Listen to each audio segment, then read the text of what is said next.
डिम्पल कंवर देवड़ा की मर्मस्पर्शी कविता। अंतर्राष्ट्रीय महिला दिवस 8 मार्च 2024 पर पड़े हैं उन नैनों को खोलो, नारी आओ बोलो।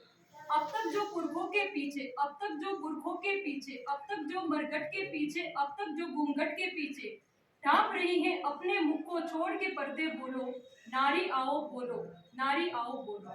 सबसे पहला प्रश्न करो उन माताओं से जाकर, रोई जो लड़की होने पर हंसी पुत्र को पाकर। नारी होकर नारी को ही छोटा समझा सबने, नारी होकर नारी ही क्यों लगी हृदय को छुपने। भेद किया क्यों तुमने जब ना भेद किया था रब ने, नंगा भेज दिया था दोनों को ही तो कुदरत ने। दूध मांगते पुत्र तो क्या हम रक्त तुम्हारा पीती, दोनों के आहार एक से तो हम भी यूं ही जीती। पूछो कि बेटे से जाकर हम भी चाहती क्या, ममता और आंचल से ज्यादा हम भी मांगती क्या। अन्न अगर बेटे को देती हम भी अन्न ही खाती, बेटे से अन्यत्र तो हम भी सोना नहीं चबाती। पूछो उनसे, पूछो सबसे जिन्होंने भेद किया शिक्षा में, लड़की को चूल्हे पर भेजा लड़के को कक्षा में। पूछो उनसे भी जिन्होंने दोनों को पढ़वाया, लेकिन घर में लड़की से ही घर का काम करवाया। नर को दी आजादी उतनी नारी को क्यों दी ना, दोनों को ही एक सा रहकर क्यों ना सिखाया जीना।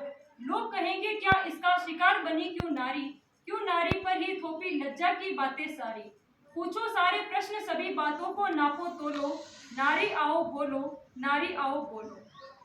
अगला प्रश्न करो समाज से, पूछो ये सब क्या है। समता के अधिकार में रखना क्षमता की हत्या है। बहलाया फुसलाया सबने कन्या को अंधी कर, चंडी रहकर पूजा की और बिठा दिया मंडी पर। मंडी जिसमें कीमत नहीं करता है केवल नर ही, नर को चाबुक मिली हाथ में नारी को बस डर ही। नारी करती रही काम छोटे चाबुक की सहकर, आहें भरती रही सदा रह रहकर सह सहकर। इस पर भी नर हुआ नहीं कभी नारी का आभारी, इस पर भी नर हुआ नहीं कभी नारी का आभारी। पितृसत्ता के जोड़ में नारी रह गई मात्र बेचारी। नर दाता बनकर के बैठा औरत बन गई दासी, समता के सपनों को सदा से लगती आई फांसी। और इस फांसी का कारण क्या है, बस एक नारी होना। और इस फांसी का कारण क्या है, बस एक नारी होना। क्या ये कारण कर देता है हमको इतना। अरे शिव के 3 नयन सोने दो, अपने 2 तो खोलो, नारी आओ बोलो, नारी आओ।